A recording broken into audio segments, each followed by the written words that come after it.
Halo semuanya, namaku Desi dan selamat datang di kupu-kupu.com lifestyle dan entertainment, di mana biasanya aku akan ngomongin tentang health, wealth, and stealth. Hari ini rencananya kita mau jalan-jalan ke hutan di sekitar kita. Nah, harapannya sih kita bisa nemuin tanaman yang lucu-lucu yang bisa dijadiin tanaman hias atau sekedar refreshing. Nah, kayak apa? Langsung aja yuk kita lihat.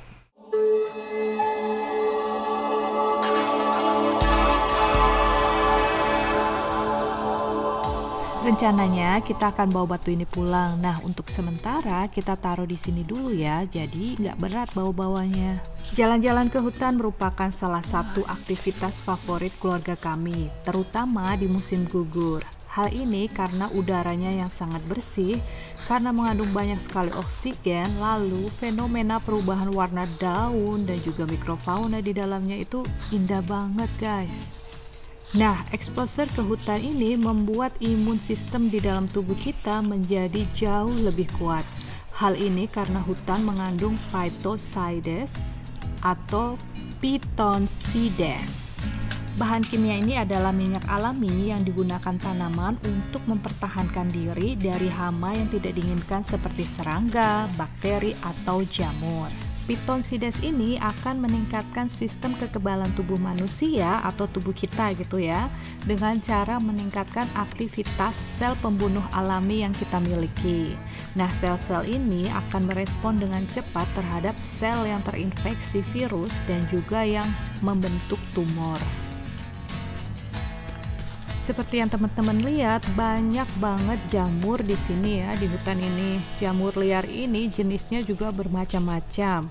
Cuma sayangnya aku itu belum pinter untuk mengidentifikasi apakah jamur ini bisa dimakan atau justru beracun. Jadi kita cuma lihat-lihat aja sama pegang-pegang dikit lah.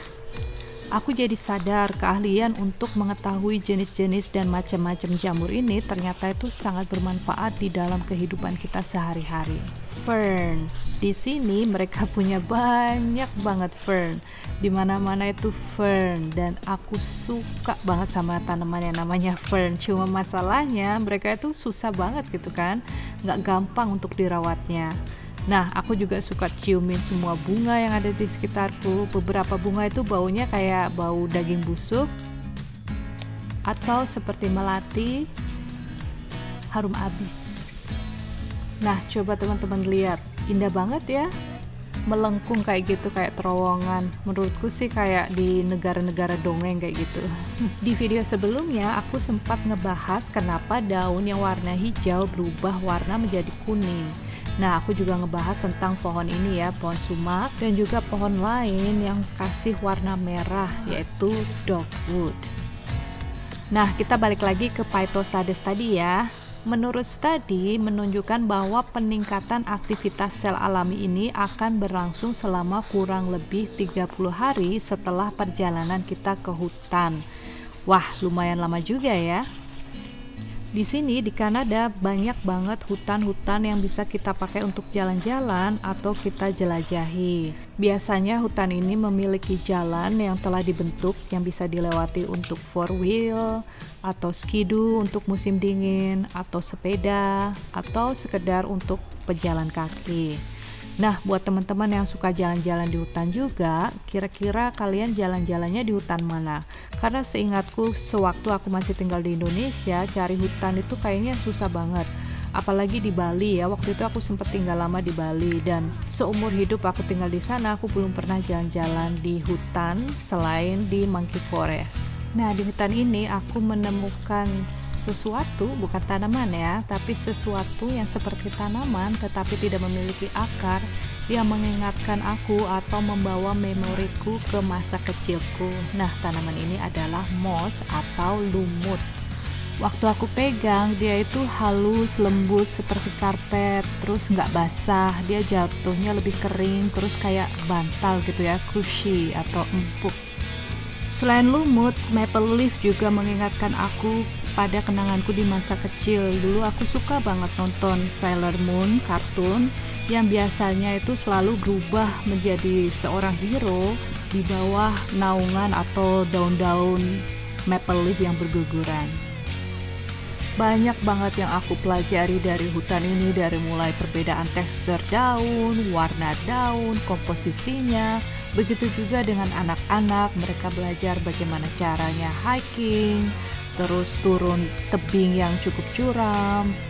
Dan seperti teman-teman lihat, bapaknya anak-anak berusaha ngajarin mereka untuk gimana caranya sih biar bisa turun tanpa harus terluka atau sakit kayak gitu ya, yaitu misalnya lututnya ditekuk atau turunnya secara mundur. Nah, sepertinya anakku itu pinter gitu ya. Jadi dia udah kayak hero, jadi bisa langsung loncat gitu aja. Lumut merupakan salah satu tanaman tertua di dunia. Dia sangat bagus untuk kehidupan kita sehari-hari, dari mulai mengimprove kualitas udara menjadi jauh lebih baik, lebih segar, lebih bersih. Dia juga bisa mengurangi debu di udara, mengurangi kebisingan, mengurangi tingkat karbon dioksida di udara, dan ternyata dia bisa membuat kita menjadi jauh lebih fokus dan lebih tajam. Itulah kenapa kita memutuskan untuk mengambil beberapa sampel dari lumut yang ada di hutan ini, yang rencananya kita akan propagasi atau kita gandakan. Kemudian mungkin kedepannya kita akan membuat taman yang berisi atau dilapisi dengan lumut. Teman-teman tahu nggak, ternyata lumut ini memiliki lebih dari 1000 macam jenisnya. Nah, jenis yang paling banyak di Kanada itu seperti yang kita lihat ini ya. Wah, beautiful.